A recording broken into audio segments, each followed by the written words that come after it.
Айтыс ақиқаттың арнасы, қасиетті қара өлеңнің қамбасы. Бабалардан аманат боп ұрпаққа келе жатқан ұлы дәстүр жалғасы. Армысыздар, бармысыздар, тұлпардың шабысын шамалар, сөздің сұлуын саралар, құрметті өнер сүйер қауым. Жер мен көкті жалғаған, кіндік жердің төсіндегі жұлдызды қала, Байқоңырдың төрінде басталғалы тұрған елдің береке бірлігі мен тату тірлігін жырлайтын, баба мен батағын қатар шыңдайтын республикалық ақындар айтысына қош келдіңіздер. 2003 жылдан бері Байқоңыр қалалық мәдениет сарайында ұшқыр ойлар атты республикалық ақындар айтысы дәстүрлі түрде жоғары деңгейде ұйымдастырылып келеді. Қазақ халқының ұлттық құндылығын ұлықтап, рухани бірлігін нығайтатын бұл мәдени рухани шараға Қазақстанның түпкір-түпкірінен от ауызды, орақ тілді айтыскер ақындарымыз жұлдызды қалашықта бас қосып, көпшіліктің ыстық ықыласына бөленіп келеді. Ұлттық өнерге сусаған жыр сүйер қауымды Байқоңыр қаласының 70 жылдық мерекесінде өнерлі жастардың құлшынысы, тапқырлығы, жеңіске деген ұмтылысы рухани серпілтті. Бүгінгі айтысқа Алаштың талай додаларында олжа салып жүрген от ауызды, орақ тілді 10 ақын арнайы іріктеліп қатысқалы отыр. Ендеше сахна төріне айтыскер ақындарымызды және қазылар алқасын сіздердің қошеметтеріңізбен сахна төріне шақырамыз.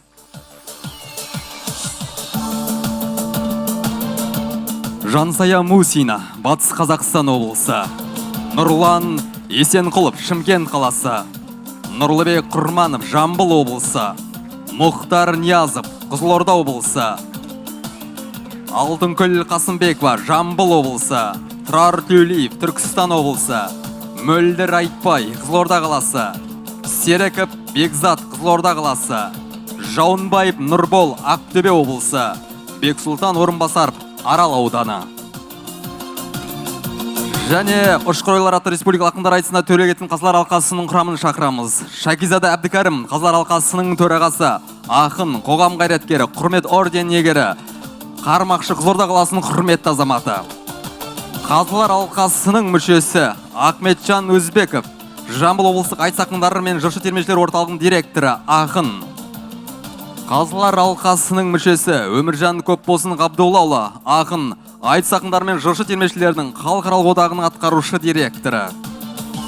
Байдәулет Мамыр Байментайұлы, қазылар алқасының мүшесі, ақын, құрмет орденінің иегері.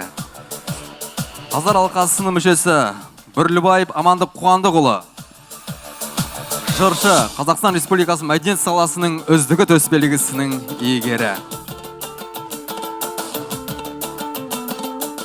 Және Мансұров Нұрмат Абдоллаұлын шақырамыз сахна төріне.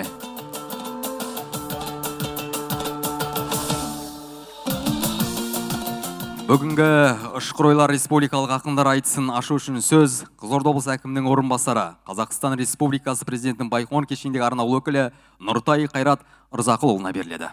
Айтыстың басталуы мына жерде осы Байқоңыр кешеніндегі осы жүріп жатқан, жыл бойы жүріп жатқан іс-шаралардың бәрін бір тарихына да үңіліп кеткім келеді. Өзім осы жаққа жұмысқа кіріскеннен кейін 22-ші жылы осы біздің мемлекеттік осы қалалық деңгейде өтіп жатқан, республикалық деңгейде өтіп жатқан осы үлкен іс-шаралардың бәрі осы Байқоңырда қандай өту керек деген осындай сұрақ туды. Өйткені біз мына өздеріңіз білесіз, Қазақстан Республикасында, Ресей Федерациясында ұлттық мерекелерімізді өзіміздің осы облыс деңгейде, қала деңгейіндегі өткен мерекелердің бәрін осы қазақ тілінде өткізуді және жаңағы өзіміздің әнұранымызды ойнау, жалауымыз алып шығуға және осы біздің халқымызға осы басқа біздің республика өңірлерінде өтіп жатқан іс-шаралар бірдей болсын деп осындай шешімге келіп, облыс басшысы Нұрлыбек Машбекұлы оны қолдап, осы қала басшылығымен Бусейгин Казимировичпен бірге отырып, осы іс-шаралар жоспарын жасадық. Жыл сайын ол жоспар бекітіліп тұрады, оған мемлекеттен қаражат бөлінеді. Сөйтіп осы іс-шаралар басталып, осы 22-ші жылдан бастап айтыс өтіп басталды. Айтыстың осы Байқоңыр кешенінде қай кезде келді, қай кезде болды деп былай кеше тарихын қарап көрсем, 90-шы жылы ең бірінші осы қазақ тілі қоғамы құрылады Байқоңыр қаласында. Ақжол деген газет ашылады. Одан кейін айтыс ұйымдастырылады.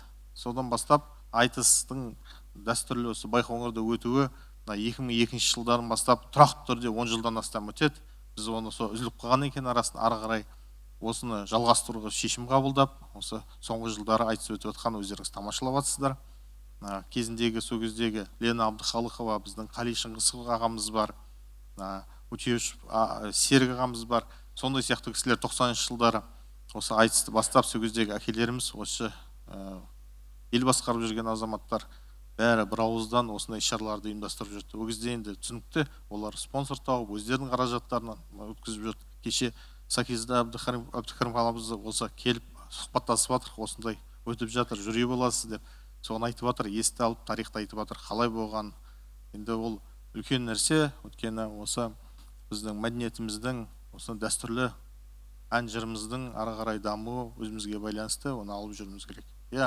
Кемшілік бәр жерде болады, әртүрлі нәрселер болады, бірден істелінбей жатады, бірақ бәрі рет-ретімен келіп жатқан сияқты. Құдай қаласа, оның бәрі біздің президентіміз Қасым-Жомарт Кемелдің тікелей бақылауында Байқоңыр ғарыш айлағы.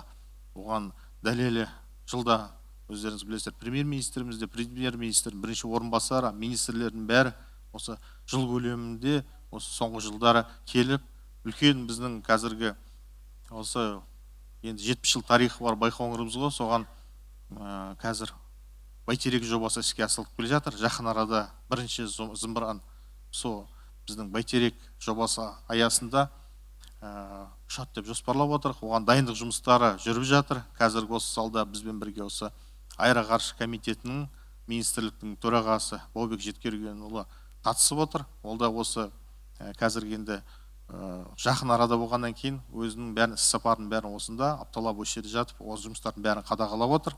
Бүгінде осы қала қандай тыныс-тіршілігі қалай, қандай жаңалықтар болып жатыр, қандай өзгерістер болып жатырын бәріне оған араласып, біз ана үкіметаралық комиссия болады жылына Байқоңыр кешені бойынша. Сода сол мәселелердің бәрін тұрақты түрде жүргіземіз. Соңғы жылдары осы Байқоңыр ғарыш айлағында қала тұрғындарына істеліп жатқан үлкен жұмыстар бар. Өйткені ол бірігіп екі мемлекеттің бірігіп істелінетін жұмыстар, олардың бәрін жай-жай жаңалықтарын бойынша сіздер көріп жатсыздар. Енді біраз қалада жаңағы істеліп жатқан жұмыстардың бәрін кеше біз кездесуде айтып жатырық, жаңалықтардан көріп жатсыздар. Бүгін енді барлықтарыңызды осы керемет республиканың әр түкпірден келген ақын айтыскерлеріміз келіп отыр. Соларға бір қошемет көрсетіп, айтысымызды тамашалайық. Рахмет. Көп рахмет. Ардақты ағайын, өздеріңізді көп күттірмей, бүгінгі сөз додасының тізгінін ұстау үшін сахна төріне айтыскер ақын Мансұр Нұрмат Абдоллаұлын шақырамыз. Ассалаумағалейкум, қайырлы күн болсын барша байқоңырлық жақсы жайсаң ағайын, қадірлі құрметті атақты қаланың тұрғындары. Бұл Байқоңыр достықтың қаласы, бұл Байқоңыр жаңалықтың қаласы, бұл Байқоңыр келешектің қаласы. Адамзат болып ең алғаш аспан әлеміне ашқан қақпасы осы Байқоңыр. Және бұл Байқоңыр руханияттың ордасы деп айтсақ та болады. Бүгін сіздердің алдарыңызда ең қазақтың қазіргі жараулы, таңдаулы тұлпарлары, жүйріктері келіп отыр. Алтын уақыттарыңызды алмай керемет айтысымызды бастап кетейік. Алғашқы жұпқа Жамбыл облысынан келіп отырған Нұрлыбек Құрманов шақырамыз, қадірлі ағайын. Құрмет, қошемет қылайық.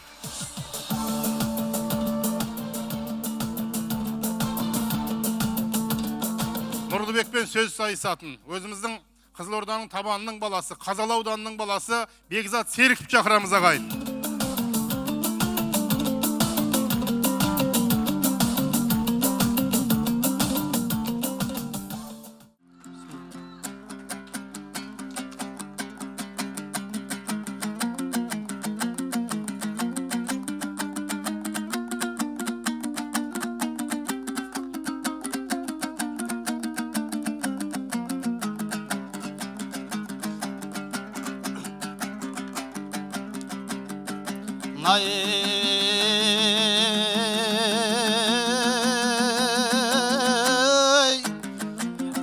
Ағайын сөз сөйлеуге оқталдым ғой.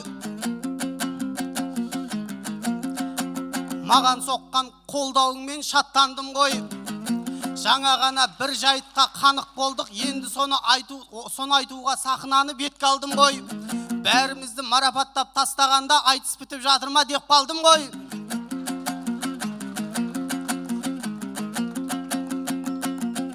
Байқоңырды киелі топырақ деп, тектілер өсіп өнген атырап деп, қазылардың барлығына алғыс берді. Жюриде қазылықта әділдікпен отырады деп барлығын марапаттап қайрат ағам, марапаттап жатыр бәрін қайрат ағам. Жандарына ақындарды жақынап кеп, ей, өлеңде өргендері ештеңе емес, өздері келгендері не тұрады деп.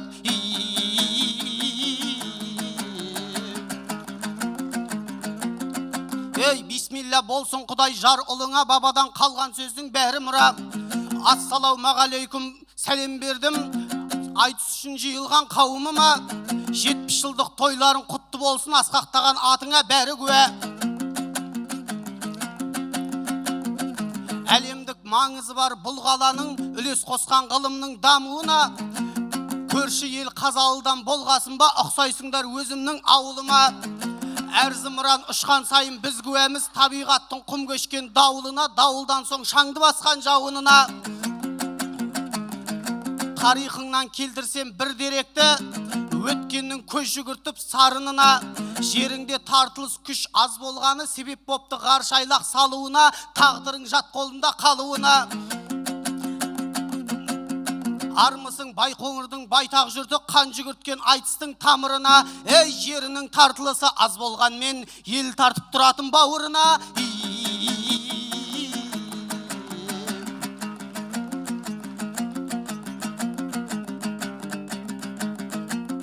Ей, думан боп Байқоңырдың байтағында дүйімел жасап жатыр той қамында.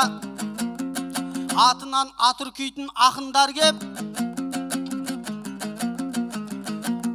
ұлттық өнер жаңғырды қайтамында. Бұл айтыста ең кішісі мен екенмін, ағайын осы жағын байқадың ба? Айтысты да мен өзім бастап тұрмын, батырлықпен тулап тұр бойғанымда. Атағым болмаса да арыным бар, жеткізейін орамды ой қауымға. Алдымнан кім келсе де тартынбаймын, ел қолдаса дайынмын той таруға. Күшіліңа артқасын үлкен үміт, ақылға байланады айтарымда. Ей, кіп кішкентай болғанмен осы күні әлемді бағындырған Байқоңырда.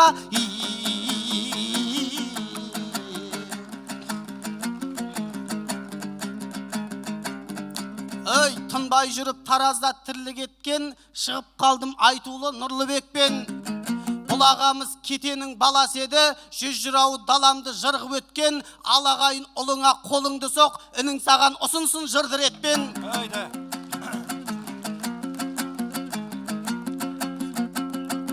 Ағасы әрқашанда өзіңізге тілейтінім, бағын жансын деп тілеймін шын жүректен. 5 жұба ақын қатысып бұл айтысқа, құстың күнін керемет қылды көктем. Сахнада жарасып отырмасақ, айтыс деген тұрмайды құр тілектен. Ей, 5 саусағың 5 түрлі болғанымен, барлығы таралады бір білектен.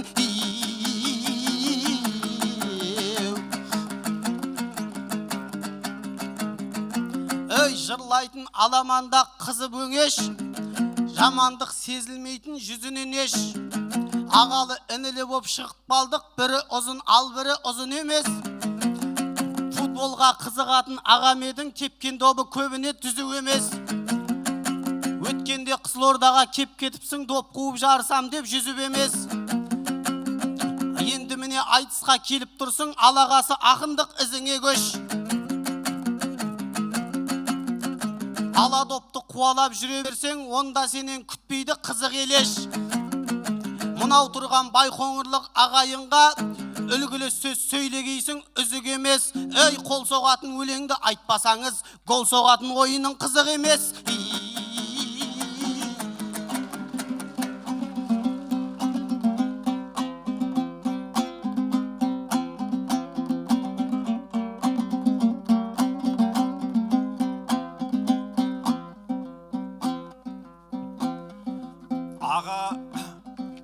Аға көрсең жармаспай шағама кеп, інім болсаң сыйласып бағама жет.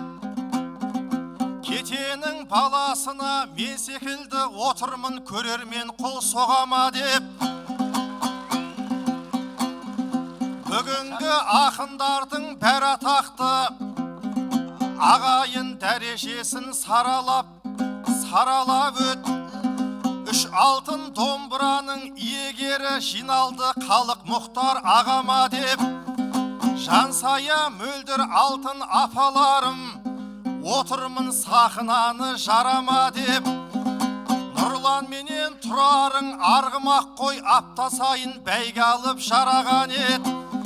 Ел жиналды айтысы жас жүйріктер, Бексұлтан мен Нұрболдар шабама деп. Болса дағы Бекзатты қолдайды жұрт, қиқуын аямайды балама деп. Бәрі де байқасам ақындардың бәрі жұлдыз, ағайын неткен сұмдық аламан ет. Бірақта мені ешкім танымайды, жабырқап отыр жаным араңа кеп. Байқоңыр айғы ұшатын жер емес пе, зулаған зымыранға қараған ек. Сондықтан жақсылыққа балап тұрмын, ағайын бір амалын табама деп. Нұрлыбектің атағын айға апарып, Байқоңыр жұлдызымды жағама деп. Әкигагым, әкигагым ай. Бабасы жауды белден басып тұрған, баласы атасынан асып туған. Армысың Байқоңырдың текті жұрты, құшағын ақындарға ашып тұрған. Түркілердің болғасын түп ордасы, қандары бойларыңда тасып тұрған. Алты құрлық көз тіккен құт мекенсің, абыройы алашқа асып тұрған. Тұнып тұрған ғалымның ордасысың, жеріне ғалымдарды асықтырған. Бүгінде қызуың мен қызығың көп, шуағын шартарапқа шашып тұрған. Алтын көпір Байқоңыр сен ғанасың, аспан жердің арасын қосып тұрған. Әкигагым, әкигагым ай.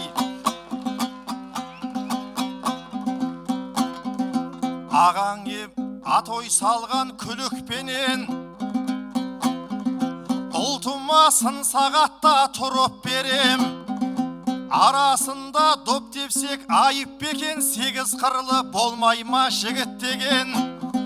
Мен түгілі не асып Мұхтар ағаң, футболдың шебері ғой білектерін. Доппенен қызметті қатарап жүр, сондықтан қарамашы күдікпенен.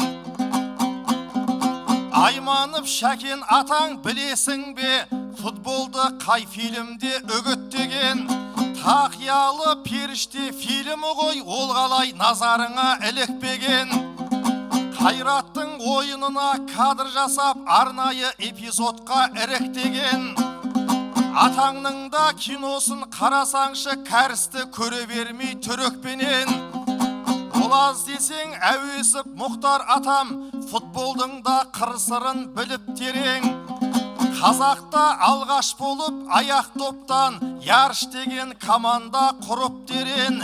Менде сол болмасам да ұқсап бағып, алаңда ала допты тұрып тебем. Кешегі Абай жолын жазып кеткен, Мұхтардың жолы менен жүріп келем. Әкигагым, әкигагым ай. Қонақ боп жуас қой деп ағаларым, беттен ап төске шаптау балаларың. Көрермен айтысыма қол соғады, көңілінің табамын қалағанын. Тепкен добы алысқа кетеді деп, басымдау болып тұрма барамалың. Футболға келіп кеткен Қызылордаға, сен бірақ ойыныма қарамадың. Бірақта қолдап келсең болар еді, азаматтық деп оны санамадым. Гол соққан сәттерімді тамашалап, қол соғып отыруға жарамадың. Әкигагым, әкигагым ай.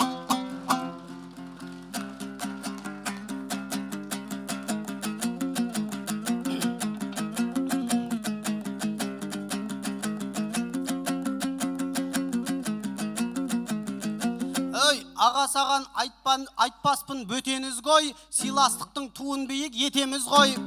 Ел алдына шыға салып кетемін деп, келдің бе туысын көп мекеніздей. той болса туыс қаптайды демесек те, сол жағына көңіл бөліп өтеміз ғой.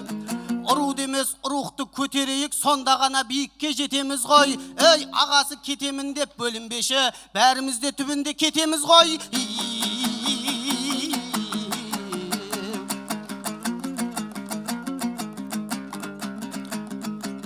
Ей, көрінейік десем де бір тұғырдан, ағамыз сахнада мың құбылған.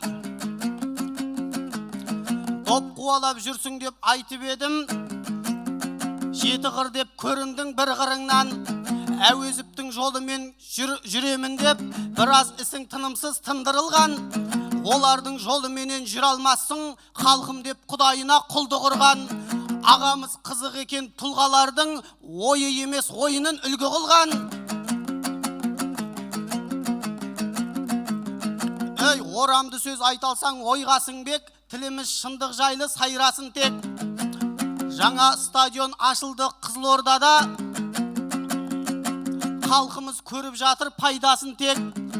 Сол жерге сенде келіп ойнап кеттің, чемпион боп таразым тойласын деп. Одан да сол айтпайсың ба стадион, ары қарай жадырап жайнасын деп. Ей, Нұрлыбектей әкіміміз салып берді, Нұрлыбектей ақындар ойнасын деп.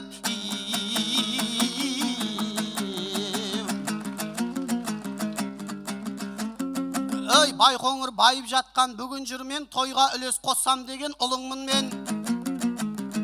Жергіндігі деп атап бабаларым қасиетін бәрінен бұрын білген. Ағайын Байқоңырға келгенімде береке ұйысқанын ұғындым мен. Жағымды жаңалық көп ел ішінде, жөн болар жырмен айтып жігін бөлген.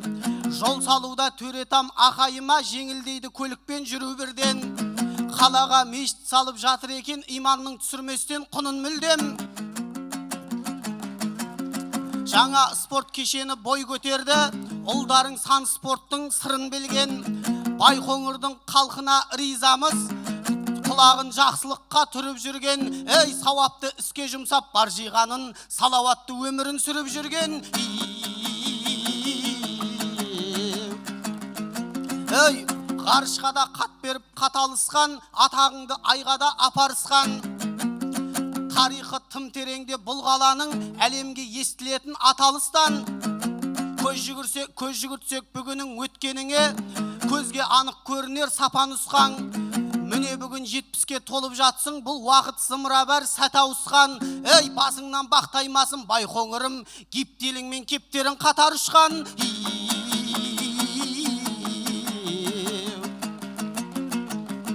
Ей, тұрғанда Нұрлыбектей алдымдағам, айтар сөзден қамығып қам қылмағам.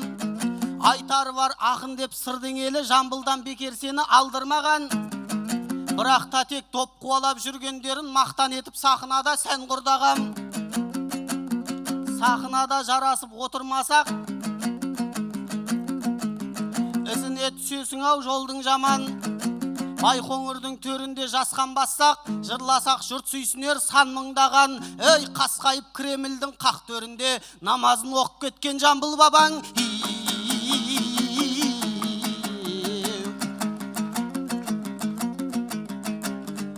Ей, айқасқанын аямай ұтып жүрген, Нұрекеңнің атағын мұқым білген. Айтыстағы арының мүлде бөлек, талай мықты қарсыласты жұтып жүрген. Сөз етіп кешек өткен бабаларды, үлгісін, өнегесін ұрпаққа түсіндірген. Аталардың барлығын тізіп айттың, бәтуәлі сөз шығар бітімдерден. Тойға шығып тост берген асап едің, беташар мен берекесі бүтін көрген. Корпоратив басқарып осы күні жаңа жылды күтумен құтын кірген. Шақырып Аяз ата Ақшақарды, жын ойнақпен тойлары бітіп жүрген. Өзіне сөзді берсем ақталадау, әулиедей басына үкілдірген. Сөзімен ісі сәйкес келмей тұғын, ағам осы жастар үлгі тұтып жүрген. Ал ендеше ағамыз не дейді екен, ақынсың аузымен құсылдырген. Ей, айтыста атамай деп күңіреніп, тойханада Аяз ата күтіп жүрген.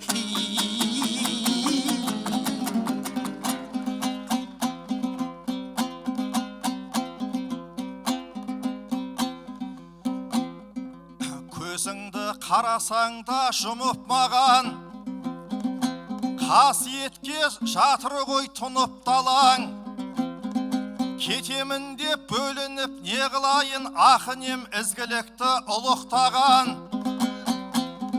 Бәріміз де түбінде кетеміз деп, көкпардай отыр сөзді жұлып балаң.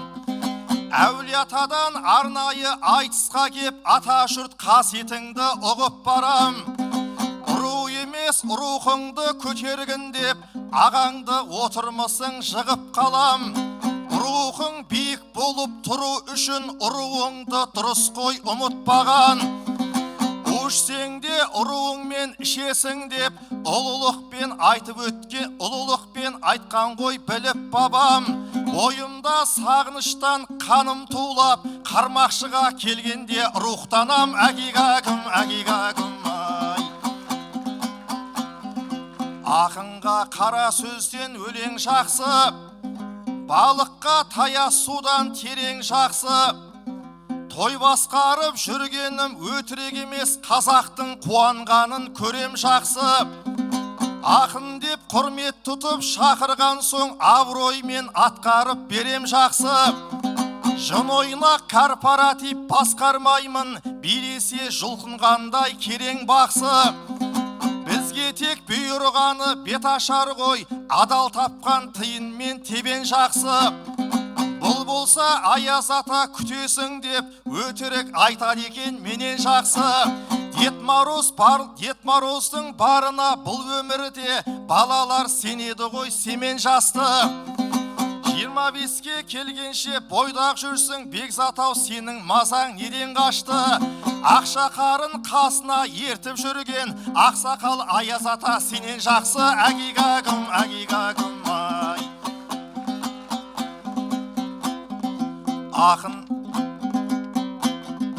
дүбір боп жатқан кезде ауылыңда, ауыр жүк артып келдім жауырынға.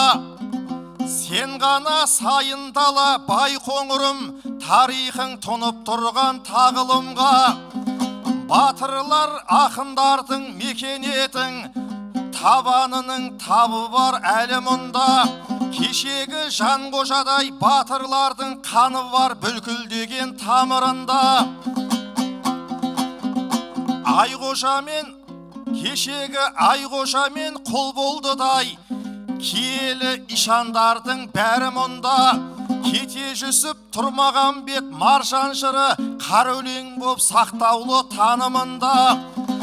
Қоңыр қыздың даңқы мен жердің аты, Байқоңыр деп аталды анығында. Осы аңыз жалғасып бізден кейін, сақталсын ғасырлардың қалыбында. Асан қайғы бабамыз бұл өңірде, өсер деген төрттілік малы мұнда. Байқоңыр қазақ үшін киелі ғой, бөленген кеші абат таңын ұрға. 7 жыл қатарынан жұт болса да, тұяқты мал қалатын бауырында. Әгигагым, әгигагым ай.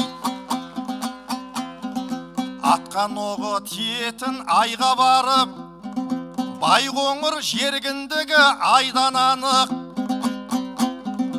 Футбол жайлы сен айтсаң мен де айтайын, бауырым бұл спортқа сай жаңалық. Сұлтанғали Айдостың жерлесетін, ел үшін терін төккен байрақ алып. Грек-Рим күресінен алтын алып, қуанды қазақ деген қаймана жұрт. Сен де сол туылыпсың майда көлде, бұл дерекке қалайша жайғаралық. Сенен бірақ чемпион шықпайды ғой, қолыңа қарасаң да айнан алып. Ебедейсіз екенің көрініп тұр, егін егіп кетерсің қайлақ алып. Таңғалып тұрау мұнау көрерменде, майда көлден шықты деп майда балық. Әгигагым, әгигагым ай.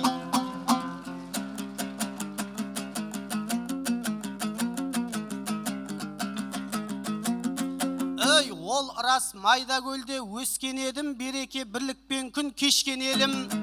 Чемпион шыққан жерден мен де шықтым, ағалар салып кеткен көшкеремін.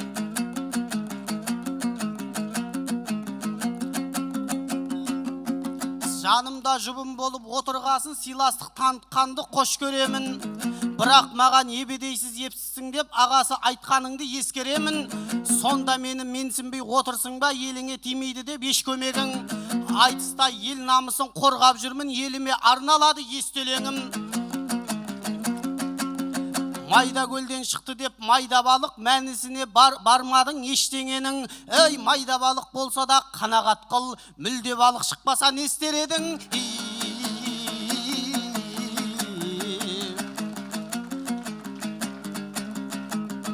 Ей, бізден күтіп отырса өлең елім, көмейден көркем жырын төгерерің.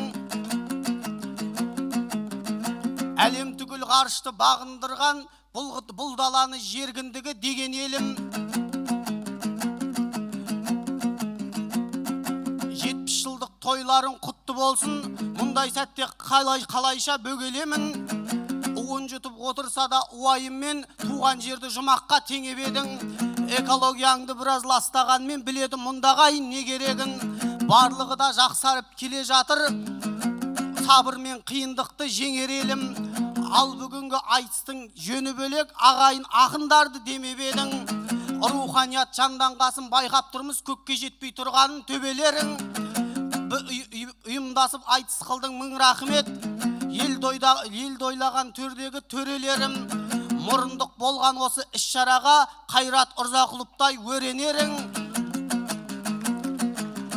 Жасарып жандана бер жергіндігім, кеңдігі тарылмасын керегенің. Ей, ракета тессе де төбелерін, төбесіне көтерген төленерін.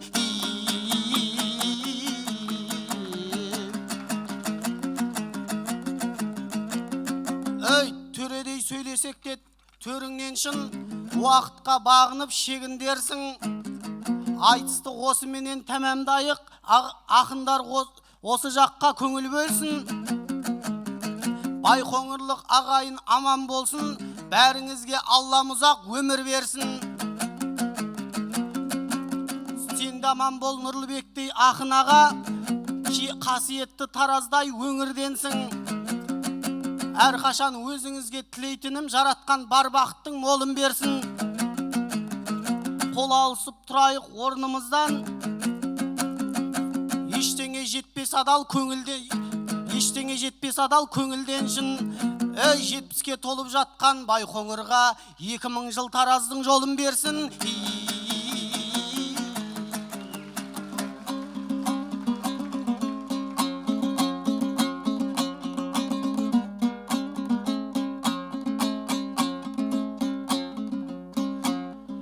Шырқалса өлең жырмен дастан әндер, қалмаған асулардан аспаған бел. Батыры жауға шауып аттандаса, дұшпаны дулығасын тастаған жер. Ертеке ерлеп өткен ел емес пе, туылған топырағыңнан қасқан әндер. Көңілдің қылын шертіп көңіренткен, қорқыттың қобысына мас болған жер. Шәкизада ақынын туа салған, Байқоңыр бәсің биік басқадан дер. Әубәкіріп тоқтарды айға ұшырдың, қазаққа қалды мекен баспаған бел. Лайканы да ұшырдың космосқа, ғылымның баспалдағын бастаған жер. Кім келсе де көтеріп төбесіне, қонақша екендігін растаған жер. Ал енді алғаш рет Байқоңырға келіп тұрған ағайын Нұрлыбектей жасқа мән бер. Қонағын төбесіне көтермей ме, итті де айға апарып тастаған жер. Әгигагым ай. Ұлтым десе бойыма қан жүреді, жұртым десем жырыма әл кіреді.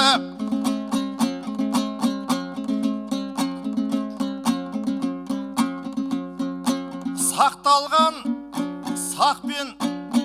сақпенен ғұннан ғұрпым, Жәнібек Керей құрған қандық еді. Бекзатжан осыменен сен де аман бол, ары бері қозғадық әңгімені. Мың өліп, мың тірілген қайран қазақ, барыстайын айбатты алғыр еді. Елдегі дағдарыс пен қиындықты еңсеретін елімнің бар жігері. Бастысы бірлігіміз бекем болса, дей алмаймын ортаға жау кіреді. Елімнің бұзылмасын тыныштығы, жерімнің таусылмасын мәңгі кені. Қиямет күні соққан сәтке дейін, қазақтың соға берсін жан жүрегі. Әгигагым, әгигагым ай. Ой, бәрекелді.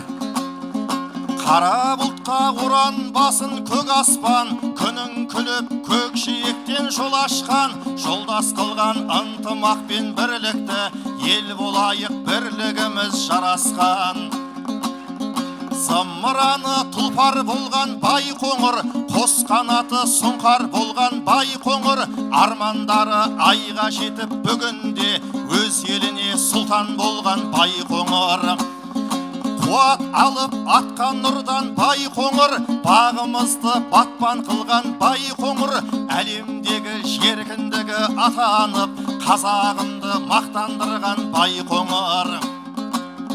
Жұмақ мекен қайда екен айт өмір, дәл өзіңдей ыстық мекен қайда өңір. Бар әлемге космодроммен танытқан, қазақ саған қарыздар ғой Байқоңыр. Айға барып табатындай бір емін, алып ұшып тұр ғой менің жүрегім. Зор мақтаныш кернеп менің кеудемде, Байқоңырда боламын деп болғанмын деп жүремін. Амандығын тілеп барлық халықтың, аттанамын қимай сыр елін. Сен жақсылықты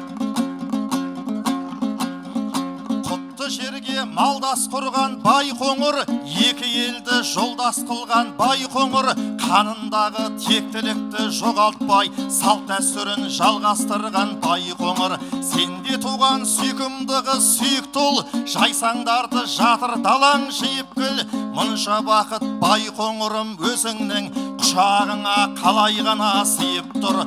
Бас етін барша қазақ баласы, қасиетің әлем үшін биік тұр.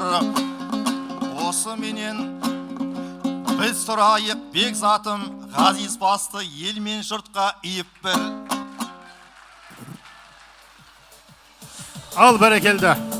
Тамаша екпінді жоғары деңгейде айтысты бастап берген Жамбылдық ақын Нұрлыбек Құрмановқа, қазалылық ақын Бекзат Серікке құрмет қошемет қылайық ағайын.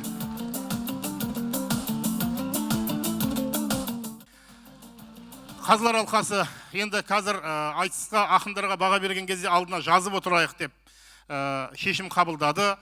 Және осы тиісті сөзінің бір ретінде айтып өтейік, осы Байқоңырдың айтысын таспаға түсіріп отырған Шакизада Әбдікәрімұлы ағамыз қоғам телеарнасының түгел ұжымына келіп, осы айтысты тарихқа қалуға, таспаға түсіруге үлкен қолдау білдіріп, ақпараттық қолдау жасап келіп отыр. Шакизадаға рахмет өзіңізге.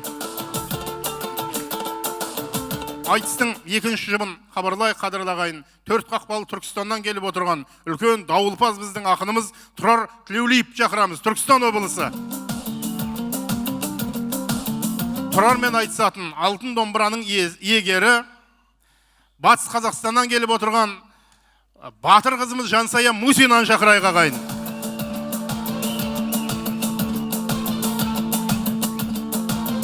Елдің бір ойында, жадында, көңілінде қалатын тамаша айтыс болады ғой деп ойлаймыз. Ендеше ақындарға құрмет, қошемет қылып, қамшы басып отырайық ағайын қайратына.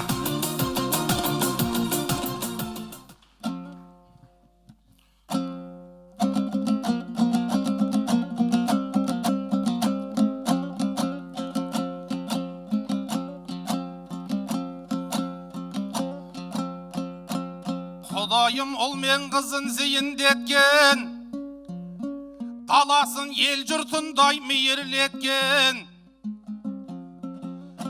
Бұл жақтан қол бастаған батыр менен, бұл жақтан сөз бастаған биіңді өткен.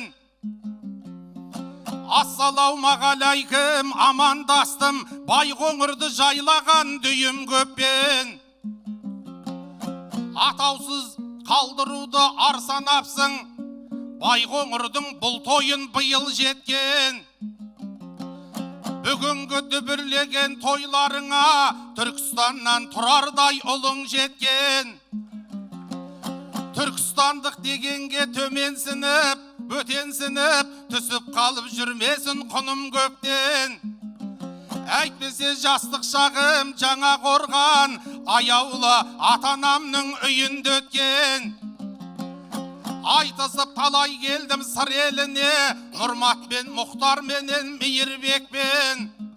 Мен үшін Байқоңырдың орны бөлек, сөзімді айтар болсам түйіндеп мен. Байқоңыр алғашқы жер адамзатты армансыз айға апарып сейілдеткен. Қаласының аумағын айтпағанда көшесі косымызға дейін жеткен.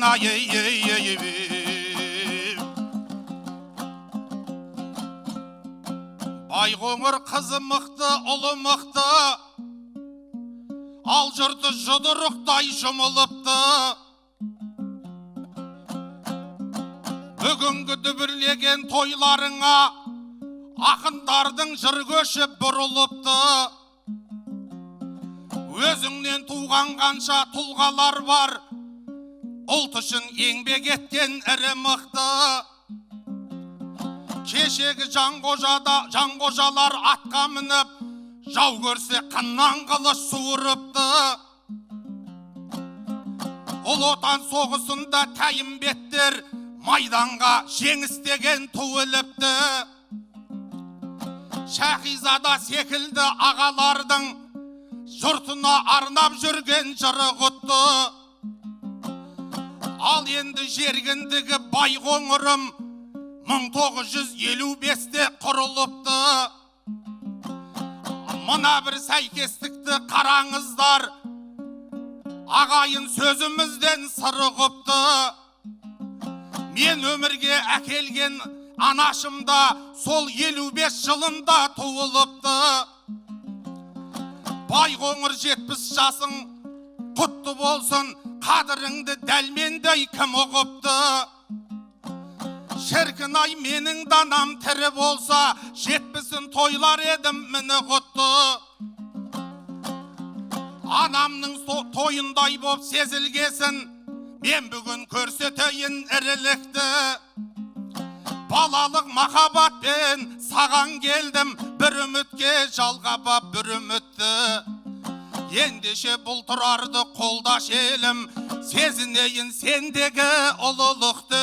Байқоңыр бүгін сенен алсам деймін, анамнан қанбай қалған жылылықтау.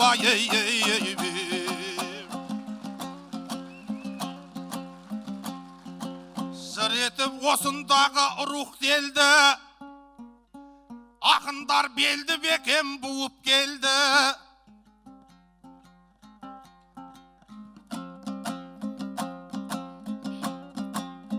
Армысың жансая қыз батыстағы, мәншүктерден қап кеткен сынық белгі. Бұл жансая 40-қа келсе дағы, қаншама жігіттерді қырып келді. Өкісін желбіретіп әлі жүр ғой, өзіне тең таба алмай үміткерді. Қаншама жігіттермен айтысса да, сол жандар жағдайыңды ұғып беді. Мақсат ақан айтыстағы кемпірім деп, аламанда әжуа қылып келді. Айтыстағы жалмауыз жансая деп, мұхтарларда мұқатып күліп келді. Мұз жансая деп кеше ерке бұлан, көңілі мұздай мұздан бетер суық келді.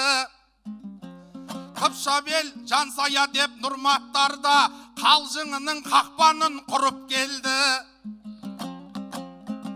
Бірақ та біреуінің әлі келмей, әлек болып соңынан қуып келді.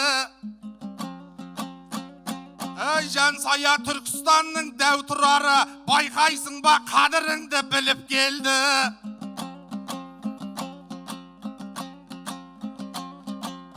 Шегесін майыстырмай кіргізетін жігіт керек дегеннің үміт берді. Негізі батыста бағың батпан екен, қасыңа шайыр келді шыбық белді, шегесі бар жан іздеп жүрген кезде найзасы жарқыраған жігіт келді ауайым. Жансая жүр екенсің неге шаршай, одан да маған көңіл бөле салсай. Алдыңнан бүгін сенің өтіп тұрмын, артымнан бір жолата ере салсай. Қақарыңды басқаға төккен менен, шуағыңды маған кеп төге салсай. Дәл биыл 40-қа кеп, қайтпай қоймай, махаббат айдынына кеме салсай. Бәрібір жоғалтатын ештеңең жоқ, Жансая айтқаныма көне салсай. Сахнада не көрмеген Жансая едің, тәуекел мені де бір көре салсай.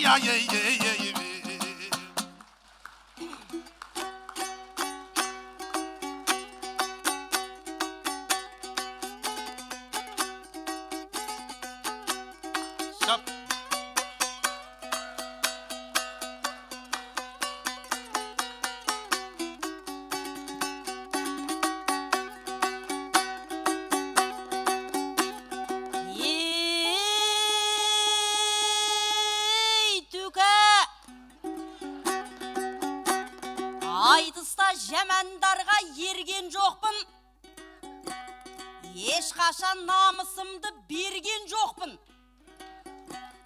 Тот басқан шегені айтып баяғыда, сөйлейсің ел алдында мерген боптым. Найзасы жарқыраған жігітпін деп қалқисың арасында жермен көктің. Сен емес найзасы бар жалғыз еркек. Сөйлесей аспандамай елден көптім. Семейде өміржанмен айтысқанда, найзам бар деген кезде сенген жоқпын. Үрістем найзасы бар ағам бар дед, мен оған көңілімді бөлген жоқпын. Кішкентай балашаға бұлай тұрсын, Нұрмат пен Мұхтарға да көнген жоқпын. Мақсатым айтыстағы жеңілмеу деп, мақсаттың найзасынан өлген жоқпын. Барлығы найзам бар деп шауып келет, бірінші өзім бастап төнген жоқпын. Ал енді шайқасатын сәт туғанда, найзасын біреуінің де көрген жоқпын. Игагай-гай, игагай.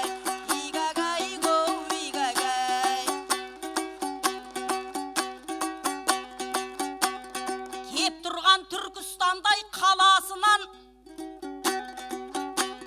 ежелгі ер түріктің даласынан, Байқоңыр қаласы мен түйдей құрдас тұрардың айналайын анасынан, балпиып қасымызда отқан ұлдың салмағы асқан екен шамасынан. Көрсетші ал кәнекей найзаң болса, көзіміз шығып кетсін шарасынан. Сен оны қай жеріңе тығып келдің? Басымыз қатып отыр дәл осыған. Әйтпесе біздер оны көрмей тұрмыз, қаптаған қалың майдың арасынан. Игагай-гай, игагай, игагай-го, игагай.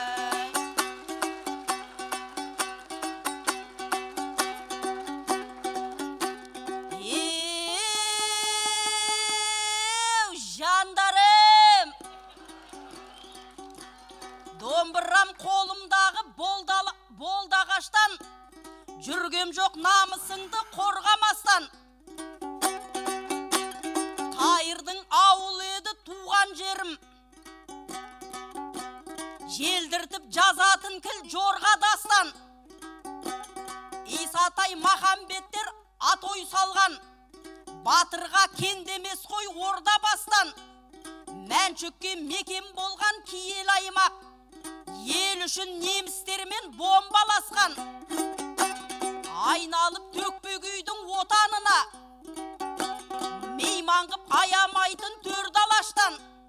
Сайқынның келдім сайын даласынан, ұшырмас қана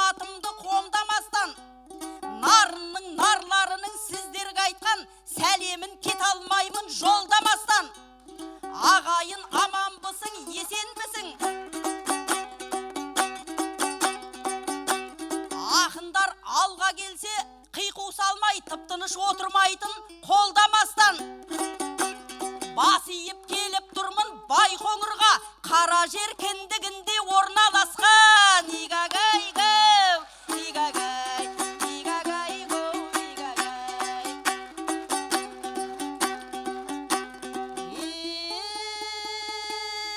Ей бала, дүрдейген қасымдағы дүрақының басында жоқ екен ғой, дым ақылың. Сөз салып отырсың ба сонда маған? Бір түрлі болып отыр мына түрің. Сахнада не көрмеген жансая деп бар екен арасында қуатының. Ере сал, көне сал деп керім болма, сымбатты жігіт құсап сынатығын.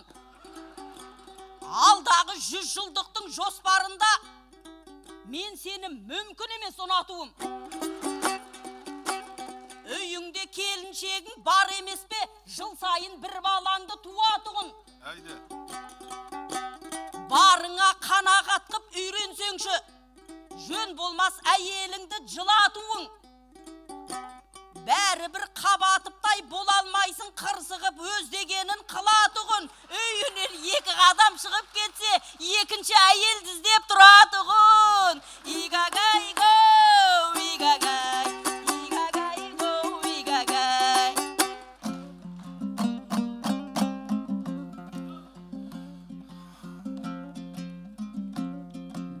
Жансая қыз жібектен көріктедің, мен болсам төрегендей бөріктедім.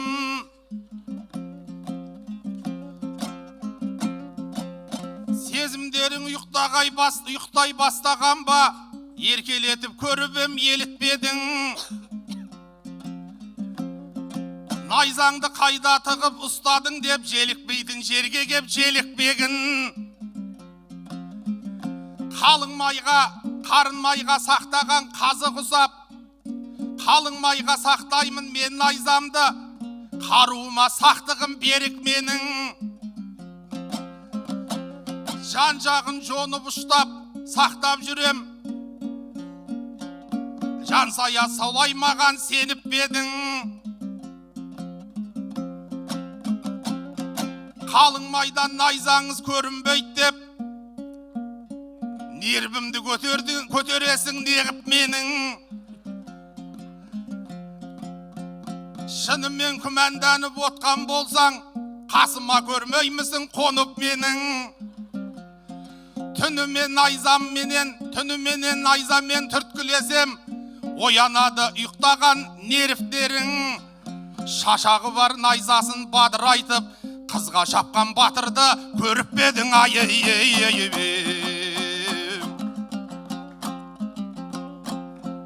Жансаяның тілінің уыты бар, құлағымда жаңғырып үні тұрар. Бүгін сені шығарам бір жағына, қайғылыптың болса да кіліті бар. Екеуміздің сөзіміз жараспаса, өзің айшы кім ұтып, кім ұтылар. Түркістандық тұрардың теңі болсаң, ұрпағың Жанғожадай ірі туар. Шәқизада ағамдай ұлы туар, көмейінде бұлқынып жыры тұрар. Мен саған әйелім бар, әйелім жоқ деймеп едім. Ол бір жан ойдан қалай ұмытылар. Әйел түгіл танисың, білесің балдарымды, Түркістанда көрсеткен мұны тұрар. Үйіме де қонақ боп жатып кеттің, сол кезде ойланып ет түні тұрар.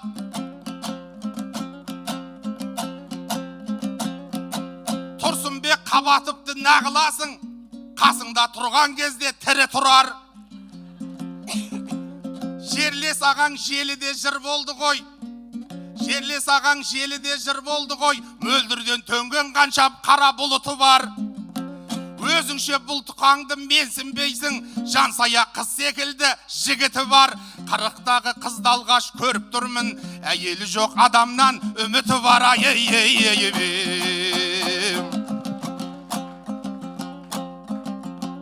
Өзі үшін Жансаяның басы құнды, әрбір тал шашы құнды. Білмеймін бүкіл еркек не жазыпты, бізден келіп аласың ашуыңды.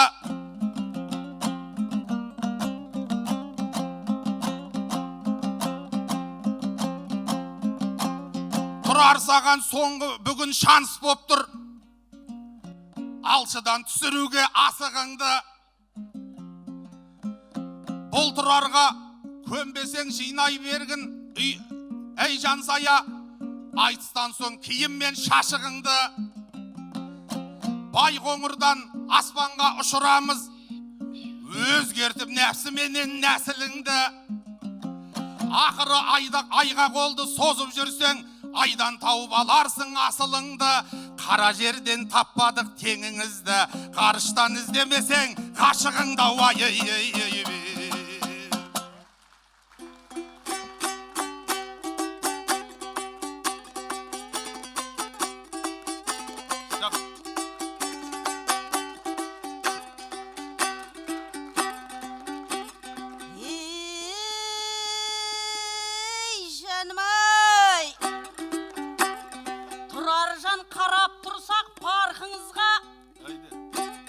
Саласын көп нәрсені талқыңызға, жасырын қолданам деп қаруыңды не дегін келіп отыр жалпы қызға. Найзамен шығам дейсің түнге қарай, соғысу сонда бүгін шартыңыз ба? Сахнадан не көрмеген Жансая деп бір қызық бастап кеттің халқымызға. Қарағым соғыс десе шошып кетіп қарамай қашат деппен артымызға. Мәншөкпен қиуаздың сіңілісі едім, жеңілу біздердің жоқ салтымызда. Мықтымын күреске де боксқа да ескертіп қояйыншы жалпыңызға.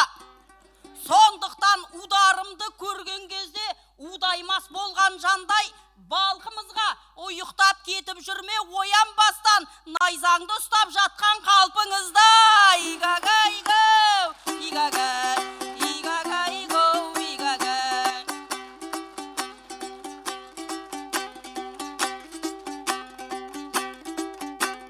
Тұрардың әр сөзінің дәлелі бар, асықпай баяндайтын мәнер бар. Ол рас әйеліңді танушы едім, беретін маған бөлек сәлемі бар. Жанымдай жақсы көрем қыздарыңды, шетінен әп-әдемі әлемі бар. Айрандай ұйып отқан отбасыңда сыйластық ізгіліктің дәнегі бар. Тілекшің боп жүрейін сыртыңыздан, мен саған қыз емеспін бәле құмар. Соғыстан аман қалған соңғы еркектей нәпсі деп құтырмасын және бұлар.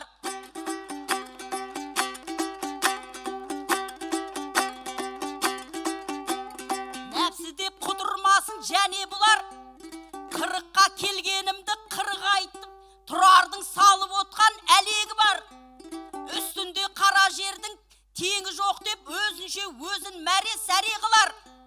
Ғарыштан іздесем де ғашығымды қолдайтын Жансаяны нар елі бар. Сондықтан 40 емес 80-де де еркекке жоламаймын әйелі бар. Игагайгау, игагай, игагайгау, игагай.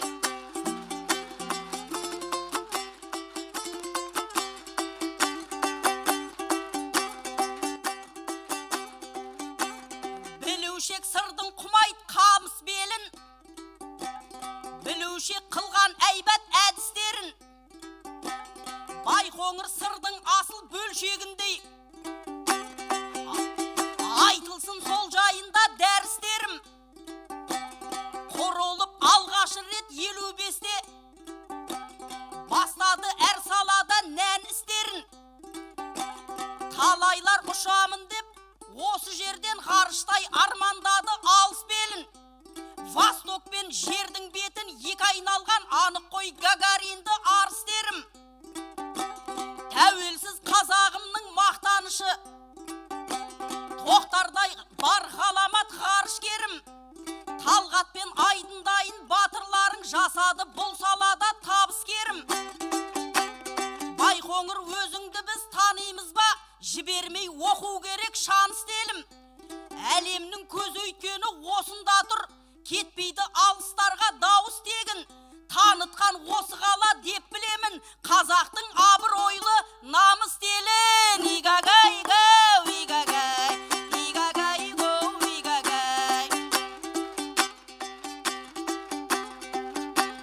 Тұраржан көркем өлең құрағандай, жырламай мен өзіңді тұраланбай. Сен жайлы көп ақпарат білуші едім, ішінде іштеңе жоғына қандай. Армандап өсіпсің ғой бала кезде, ғарышкер боламын деп бір адамдай. Айтысқа шықпап едің көптен бері, өнерде табыс бар деп сірағандай. Байқоңыр жайлы айтқанда нұрмат келіп, жоқ жерден ұсынысы ұнағандай. Бірінші мен барам деп атып шықтың, құлағын домбыраңның бұрағандай. Ағайын бұл баладан сақ болыңдар, жуастау жан емес бұл тілалардай. Айлаққа кіріп кетсе, ойда жоқта апасыны адамдар жоқ бұл адамдай. Арманы бала күнгі еске түсіп, 5 жасар бала құсап жылағандай. Ұшамын деп жүрмесе жарар еді, ғарышқа өзімді өзім сынағандай. Тұрпатын көрдіңдер ғой Тұраржанның, бұл өзі біреу емес 1000 адамдай.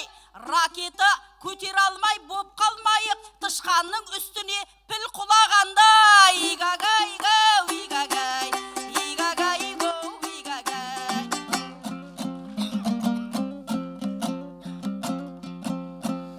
Шауғарға, алағарға, алуанғарға, қатарласып қонады жардан жарға. Қу түлкідей құйрығын бұлаңдатып, қу қыздар ұстатпайды варландарға. Қанша жауды майданда қырған менен, қыз алдында еңкейер палуанда, иілер палуандарда. Ол рас әйелімді танисың ғой, жансая бұл сөзіңдәу жалған бар ма? Отбасымды танығасын айтып тұрмын, әйтпесе тірлігіңде шаруам бар ма? Бір удармен құлатам деп отыр ғой, жансая бұл қыздың күші жетер тарландарға. Ударыңмен құлатсаң бір құлатшы, шамам келмей жатайын тарбаңдауға. Қымыз ішіп қымызға мас боп қалған, қымыз ішіп мас болғандай қызғасында бір сәтке ұйықтап кетсем арман бармау.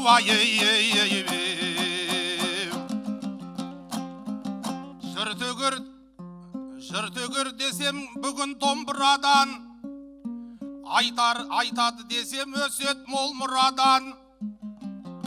Мына ұшша пілдей боп құлайды деп елеңдетіп отсын ғой елді жаман. Семіздердің ішінде ширағымын, жансая жан емеспін болбыраған. Ракетаң дайын болса қазір ұшам, сақтасын ол болмайды соңғы қадам.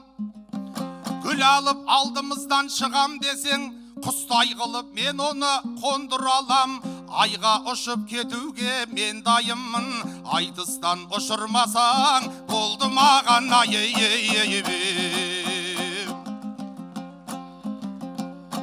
Жансая ән салғанда көмейлі ғой, соны менен өрісім кеңейді ғой. Бала күнгі арманымды мазақ қылып, бұл менің алдартымды бөгейді ғой. Біздің кезде армандар қандай еді, арманы асқақ бала мерейлі ғой. Барлық бала деушеді ұшқыш болам, бүгінгілер әй олай демейді ғой. Бүгінгі көп жастарды түсінбеймін, өзінің жолын таппай серейді ғой. Бесіктен белі шықпай нашақор боп, өзінің жолын таппай жөнөйді ғой. Сүт орнына бұл күні сыра ішіп, айып бұлын атана төлөйді ғой.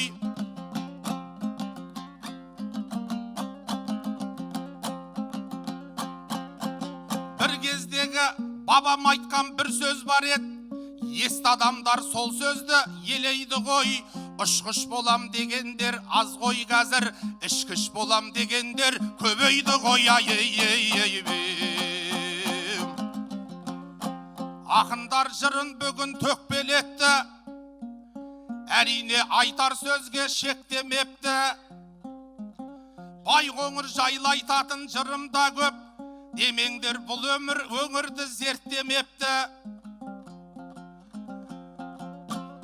Бос елдің атқа мінген тұлғалары ел үшін рас тұлпар ерттеп өтті. Қайрат ағам қайраттық танытуда еңбегі дей алмаймын текке кетті. Көшелерде қазақи атау алып, балабақша жұмысы ретке кепті.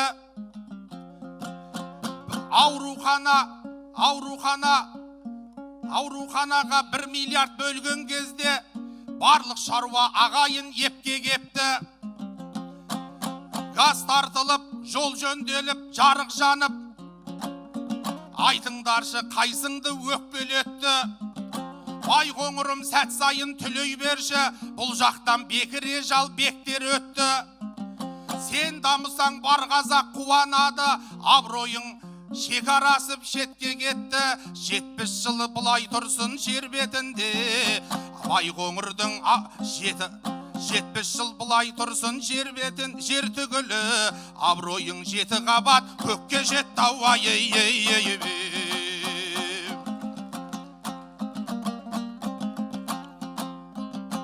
Ағайын тыңдадыңдар жайлылыңды, Жансай айтқан момақан майлылыңды. Айтыстың да түйіні жобаландау, әрине өзіме лайықты айттым ғой. Сән жырымды, әй жырымды, Байқоңырдың текті жұрты сен даман бол. Ешқашан көрмеңдерші қайғы мұңды.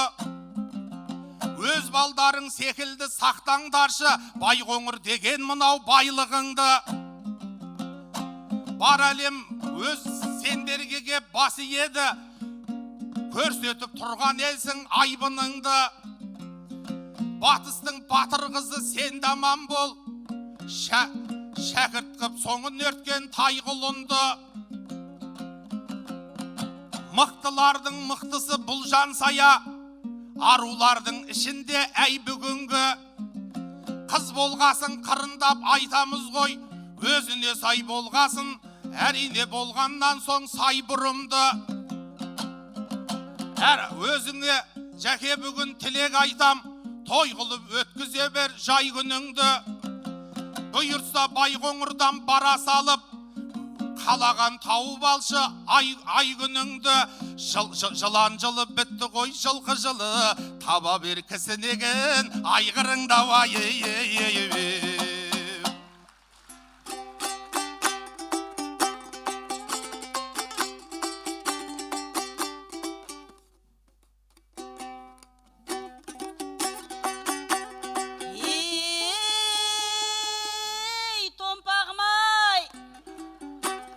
Жанында Жансаяның жайқаларсың, осындай байқауларда байқаларсың. Семіздің ішіндегі ширақпын деп, жоқ жерден ойда жоқта ой табарсың. Ұшуға дайынмын деп, айға қарай ұшты деп, адам төгіл лайкаларшын. Айтыстан ұшырмасаң болды дейсің. Өтініш дос болған соң айталарсың. Кіші жүздің қыздары жомарт келер, ендеше осы жолы жол берейін. Жасаған жақсылығыма сай қарарсың, алдада талай айтыс бар емес пе, онда кеп тап осылай шайқаларсың. жансая құрбыңыздың жақсылығын айтысқа көлік емес, пәтер емес, ракета тігілгенде қайтарарсың. Игагай гоу, игагай, игагай гоу, игагай. Сахнада сауық сайран құрған кезде Тұраржан айналайын жырдан безбе. Бұйырса жылқы жылы алдымызда тап дейсің, айғырыңды жылдам лезде. Мен қасқа тамақ құмар қасқамын ғой. Аямайын бір табақ етті ұрған кезде. Сондықтан жануарларды айта бермеш, соғымның кезі келіп тұрған кезде. Игагай гоу, игагай, игагай гоу, игагай. Шап.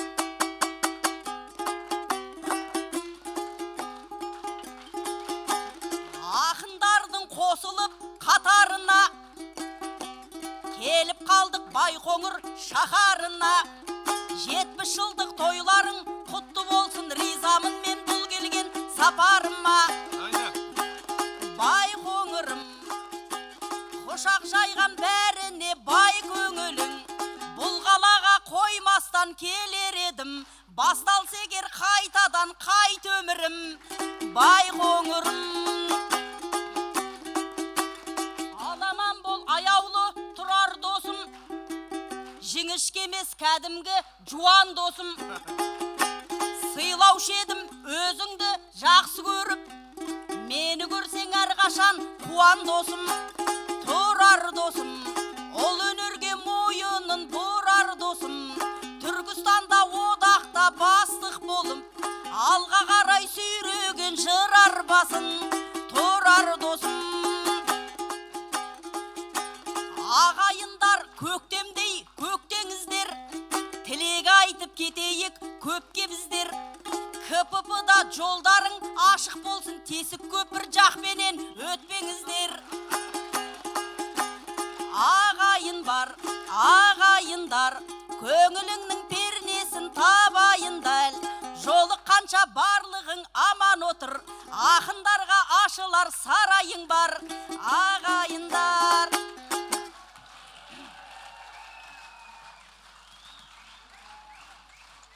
Бір. Ой, бәрекелді. Керемет қызбен жігіт айтысының үлгісін жасап берген Жансая Мусина мен Тұрар Тілеулиевке құрмет, қошемет қылайық ағайын.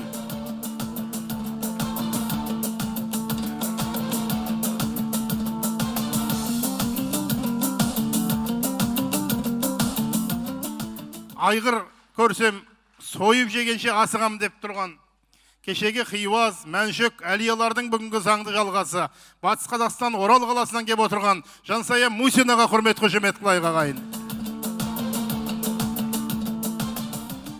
Табайын осы ауылдан ұлылықты, Байқоңырдан мен көргім келіп отыр, анамнан қанбай қалған жылылықты деп, керемет тамаша өлеңін арнаған түркістандық Тұрар Тілеулиевке құрмет, қошемет қылайық ағайын.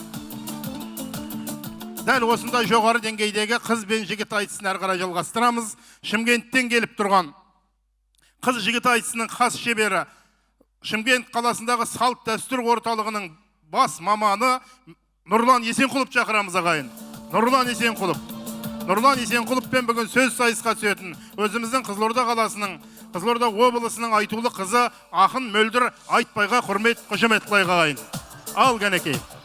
Тамаша қыз бен жігіт айтысының тағы бір үлгісіне қанамыз ғой деген ниеттеміз. Ақындарға құрмет, қошемет.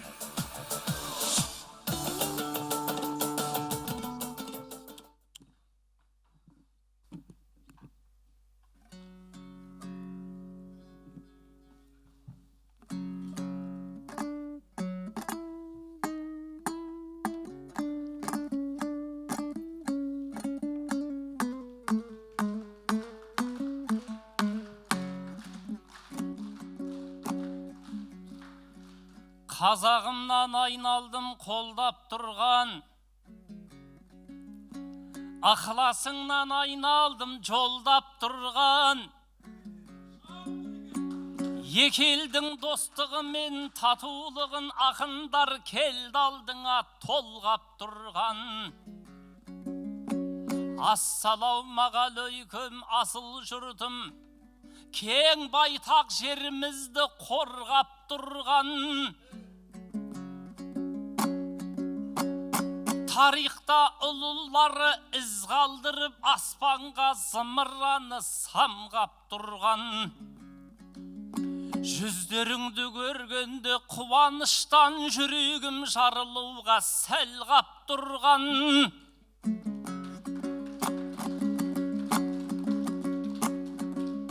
Өзіңді асыл жұртым жасай берсін, уақытын мына бізге арнап тұрған. Байқоңыр қасиетіңнен айналайын, жер мен көктің арасын жалғап тұрған ай.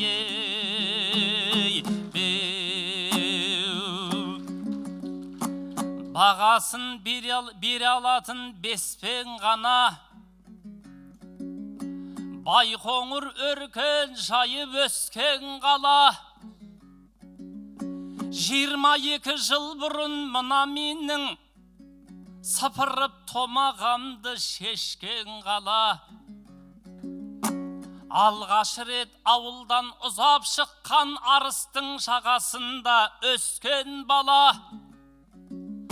Сол кезде өлеңдейтін қайығымның ескегін сіздер ескен қала. Ахметжан ағамыз бастап келген, елесіп бізде келді көшпен дара. Нұрматпенен нұрланды айтыстырып, тайым тұлпар болады дескен қала. Алғашқы махаббатым сияқтысың, ешқашан кетпейсің ғой естен қала. Ендеше құшағыңды аша берші, айтыста тұсауымды кескен қала.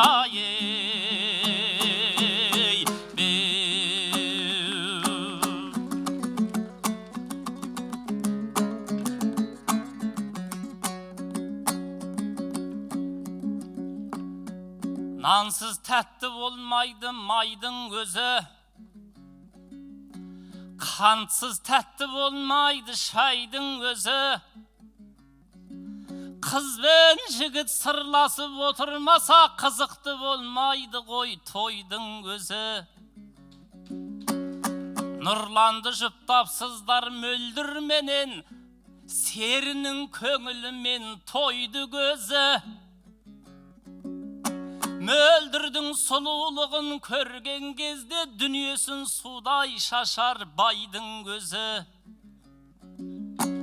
Қанша қисар болса да май құйрықты, құрбандыққа шалынар қойдың өзі. Шалғынға шалқасынан жатып қалса, тауға айналып кетердей сайдың өзі. Мөлдір десе жүрегім елжірейді, жетсіп жүрдейсіздер қайбір өзі. Ғарыштың айлағына келген кезде, аспан жаққа ұшпай-ақ қойдым өзі. Ағайын айға барып не қылайын, қасымда отқан жоқ па айдың өзі.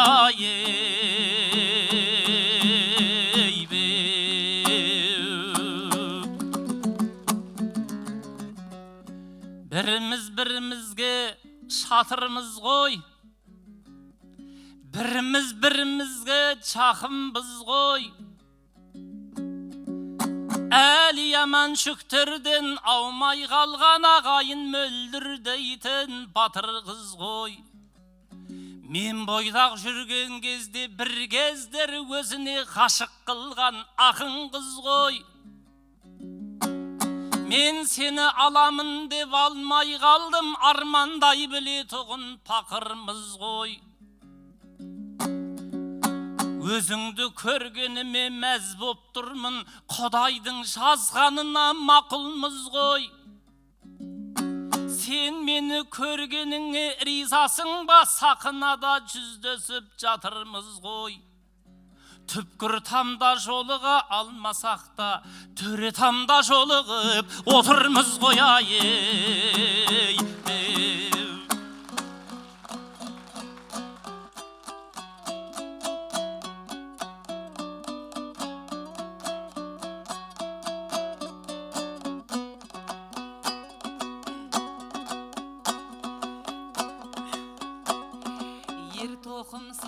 алып жүген тізгін датқа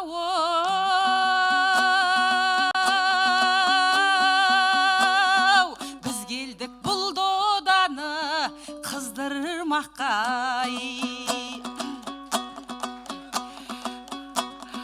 қызыл сірелі топырағының қасиеті таусылмас мың айтып та жүз жырлап та түкпір тамда жолыға алмай қалсақ менен емес бар кінә сіздің жақта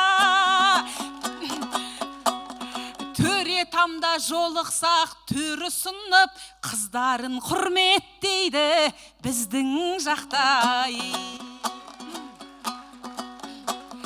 айтайын ел алдында ашылып ой бұл ғасыр технология ғасыры ғой ғарышқа құмар болса адам біткен ай деген ақылдының ғашығы ғой кіндігімен байланған шаранадай байқоңыр бар қазақтың асылы ғой әлемді айға ұшыру бұл мекеннің 70 жыл айналысқан кәсібі ғой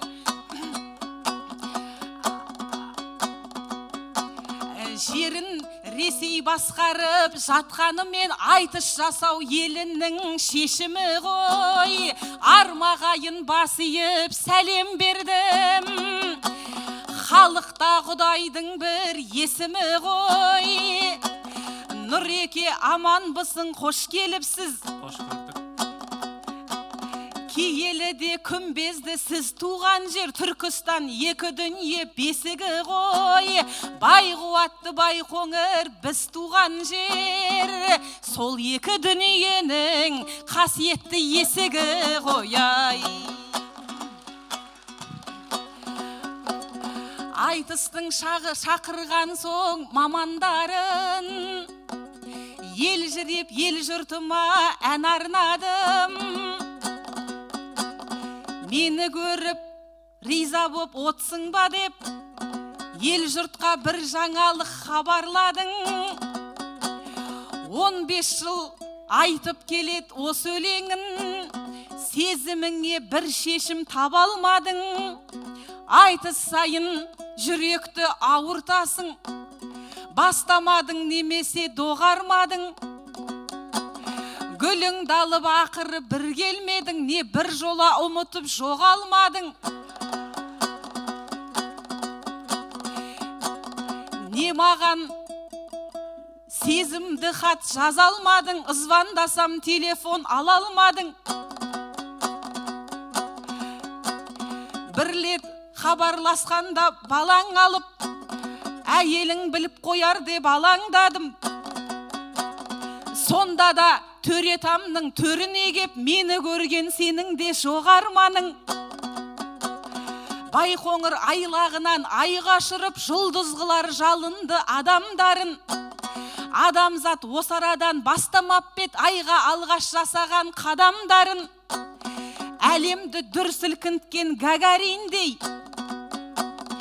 сен айға ат ізіңді сала алмадың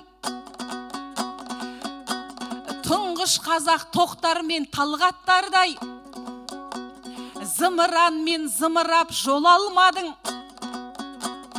айға сонша құмартып жүргеніңмен айбындай айбыныңды көре алмадым аспандағы айға да қона алмадың қасыңдағы айды да ала алмадың батырлығың болмаса белка құрлы нұрланау сонда сенің не болғаның ай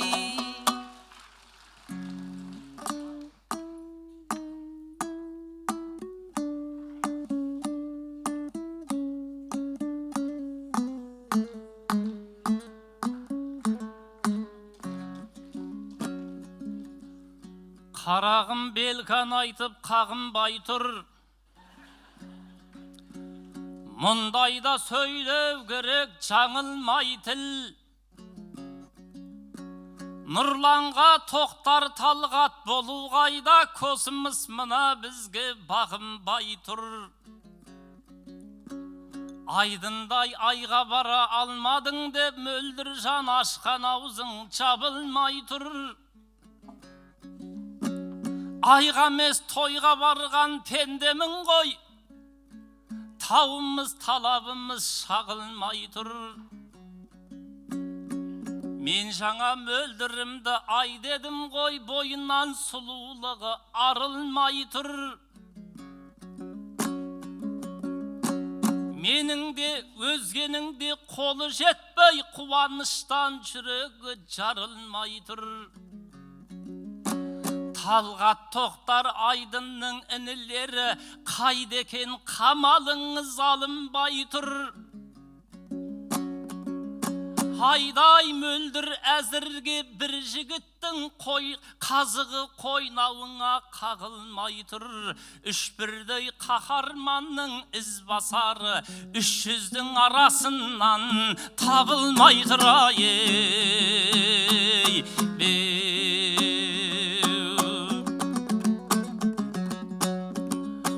Туыстай қолдай тұғын тарыққанды, жан досындай қолдайтын шабыққанды, ғарыштың ғаламатын көзбен көрген қазағым туған жоқ па алыптарды.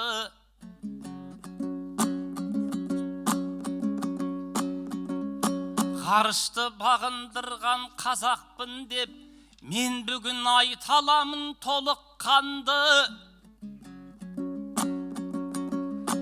Кешегі Тоқтар Талғат Айдындарың аспанға ақ бұлттарды жарып барды.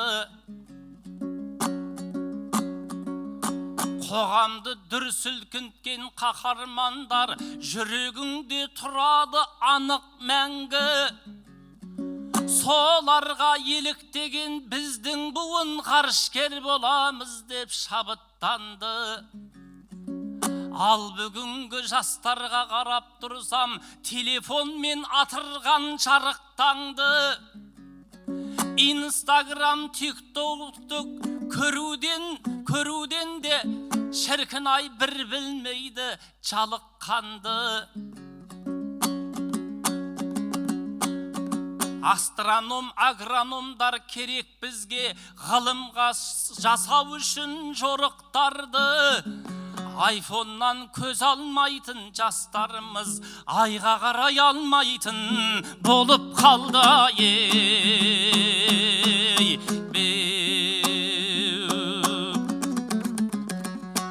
Бұл елдің батыр болған бабалары, дау шешіп билік айтқан даналары, кіші жүзден тараған кішкенедей елдің жүгін көтерген қаранары. Кішкене атамыздың жары болған қоңырдай кішіпейіл аналары. Шайға майға толған деседі шаралары, қойға толған деседі қоралары. Құдайдың жұмырбасты пендесінен тұлпардай тек тұрпақтар таралады. Қоңырдай анасының құрметіне Байқоңыр болған дейді қалалары.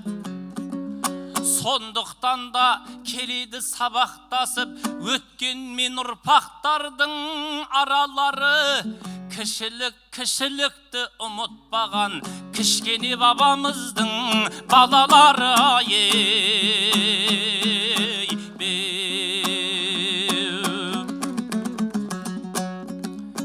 Ішкені айран менен сүт болып тұр. Басқан сайын қадамы құт болып тұр. Ағайын мөлдірме қараңыздар, еңсесі кәдімгідей тік болып тұр.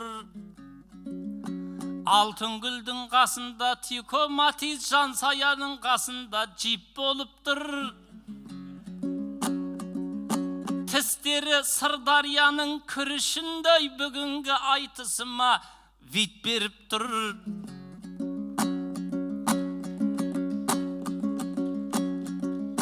кәдімгі қазалының кәмпитіндей тәттілігі жағынан пик болып тұр. Жуандығы аралдың балығындай сазаным десем дағы құп келіп тұр. Шиелінің қауыны секілденіп бет жүзіне қарасам вип болып тұр. Ыстықсың жаңа қорған батпағындай шипасы нұрлан үшін шик болып тұр. Маңдайы Байқоңырдың таласындай алмыйы өте құнды чип болып тұр. Сұлуды сипаттаған айып болмас демеңдер, неге нұрлан гит болып тұр. Тұрсынбектің мөлдірі емес қазір, Қызылорданың мөлдірі хит болып тұр.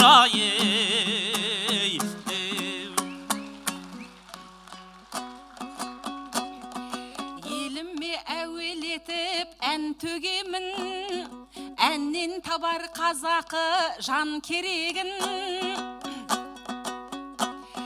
300-ден табылмат деп маған сыңар, біліп ем нұрлан солай зар төгерін. Тәуелсіздік алғалы 34 жыл, білім іздеп дамытты жалпы өнерін. Келер жылы бір жоба басталмақшы, әзірге жасап жатыр бар керегін. Өзім демес елімді айтып тұрмын, арманы Алталаш пен хан кененің.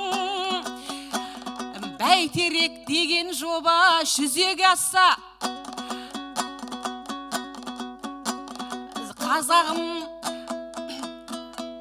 қазағым басқарады әр кеменің. Қазақтың зымыраны ғарышқа ұшса, болашаққа үмітін артады елім.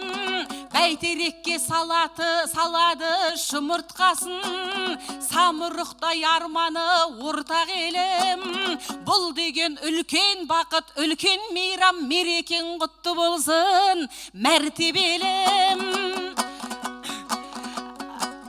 Мөлдірде тәуелсіздік құрдас еді, елмен бірге бой жетпей қайтер едім. Бәйтерек өз жұмысын бастағанда, мөлдірде тауып қалар саялы бәйтерегін ай.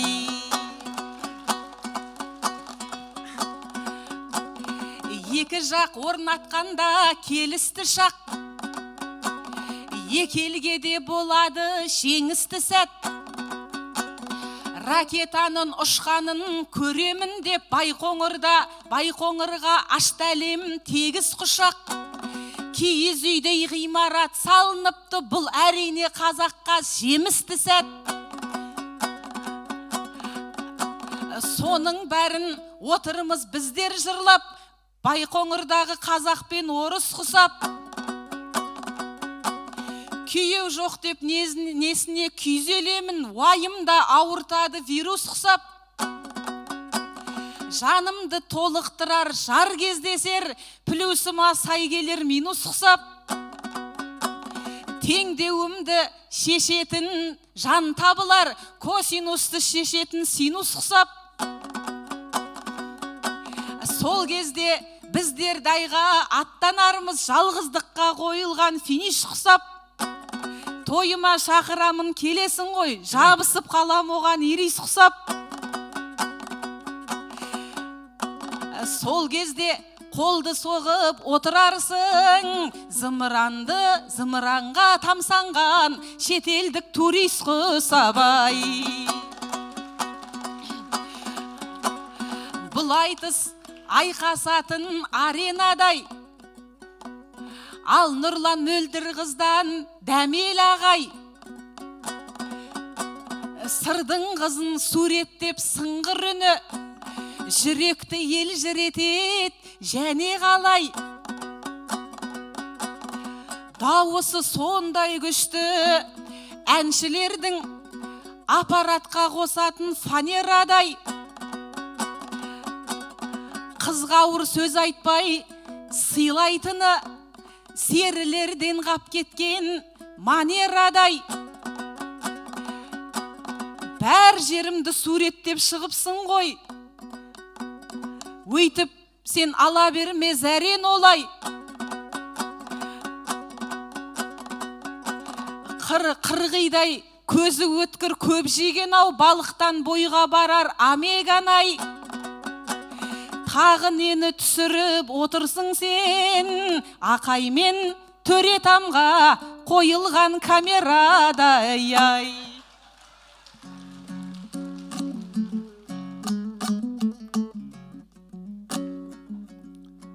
Мөлдір жан, айылыңды жимай тұрсың,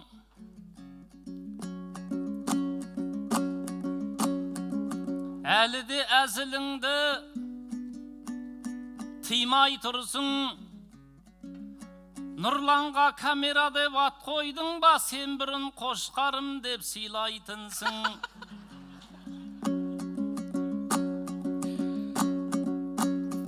Айтысқанның жөні деп айта берме, басқа теңеу тапсайшы үйбай құрысын. Телескоппен дұрыстап қарамаса, сен менің камерама сыймай тұрсың ай.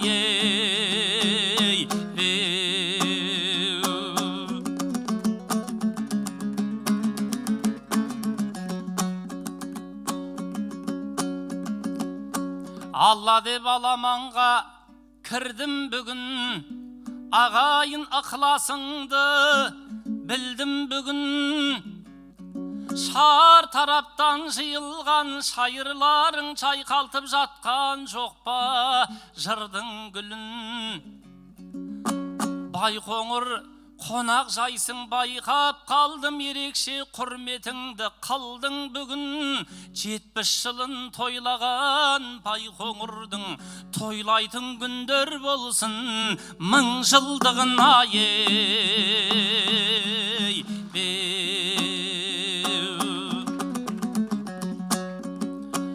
Тосқауыл болатұғын қыр жағыңнан, көлеңке болатұғын күн жағыңнан. Байқоңыр мына сенің қасиетің ғой, қайраттай азаматты құл жағылған. Әке көрген оқ жанар демейді ме, әкенің еңбегі ғой мырза қылған. Ырза құлдың баласы жасай берсін, осыншама халқымды ырза қылған ай.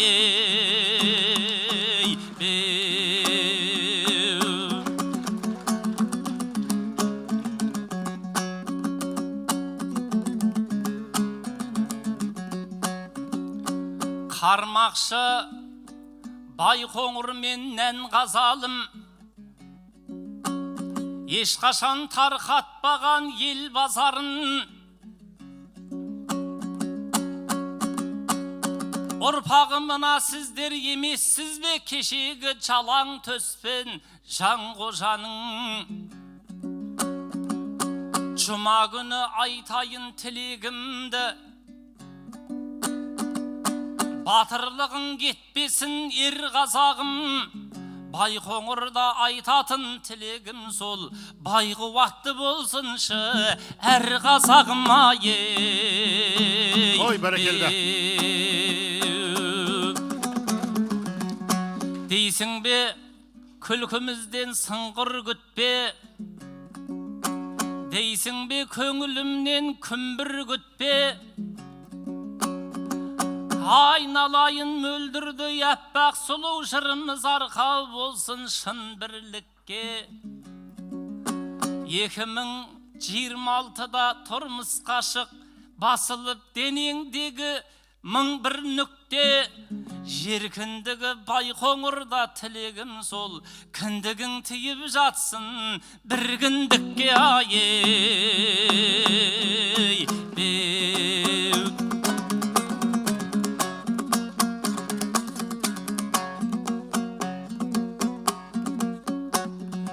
Жолығып семен мөлдірім, тұлпардың жаптың терілігін. Мына бізде қандай армандар бар бізде, ой, қолдап отырса ел бүгін, шабатын едім намысқа, баратын едім алысқа, қол ұстасып ой мөлдірмен ай, кетіп қалсам ғой ғарышқа. Бұлқынды жүрек бұлқынды, көңілім көкке ұмтылды. Аңсадым мөлдір, аңсадым ой-ай, сыңғырлап тұрған күлкіңді. Аңсадым мөлдір, аңсадым ай, сыңғырлап тұрған күлкіңді. Еліміз отыр еңселі, ақыным мықты деуші еді. Айтып та айтып жүрермін ай, сағынып қалдым мен сені. Бұлқынды жүрек бұлқынды, зымыран көкке ұмтылды. Қимаймын халқым, қимаймын ай, өзіңде өткен бұл күнді. Қимаймын халқым, қимаймын ай, өзіңнен өткен бұл күнді.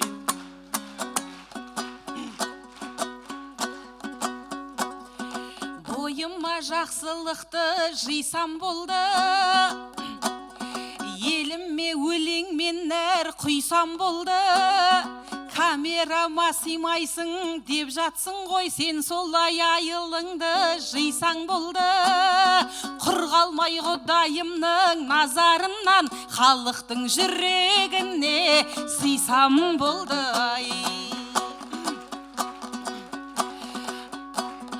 Халықтың көңіліне наз кіріпті, өкімет сейілтуде аз көдікті. Қашаннан білім спорт өрге сүйреп, жаман әдет ұрпақты аздырыпты. Ақайға салып спорт комплекс ауылдың балаларын мәз қылыпты. Ек ортада жолдарың жөнделіпті, тарихтың жаңа бетін жаздырыпты. От жағудың арылтып қиынынан, Ақай мен Төретамға газ кіріпті. Қосып алған адамдар қыж-қыж қайнап, желтоқсанның өзінде жазғылыпты. Қуанышпен той болсын елімде күнде, береке мен бақыт олсын жерімде күнде. Мәселенің барлығы шешімін тауып, ешбір қаяу тұрмасын көңілдеріңде. Байқоңырым ай, байқоңырым ай, жасап жайнап тілеуде қай төңірің ай. Мектеп салыпты, мешіт салыпты, байқоңырым бой көтеріп өсіп қалыпты. Шабыт келіп шапқанда шыңға қарай ай, өлеңменен айналам нұрланадай ай. Қай жеріме қай жердің тиіп жатарын өзім шешсем болама Нұрлан ағай ай. Қатырасың ай, қатырасың ай, қайдағыны тілек қып отырасың ай. Аталарым ай, апаларым ай, қабыл болсын сендер берген баталарың ай. Ой, бәрекелді. Ал тамаша. Мөлдір айтпай Нұрлан Есенқұловқа құрмет, қошемет қылайық ағайын. Тамаша керемет халыққа көңіл күй сыйлаған, қыз бен жігіт айтысының ғажап көрінісін, үлгісін көрсеткен екі ақынымызға елдің ықыласы да айрықша болып жатыр.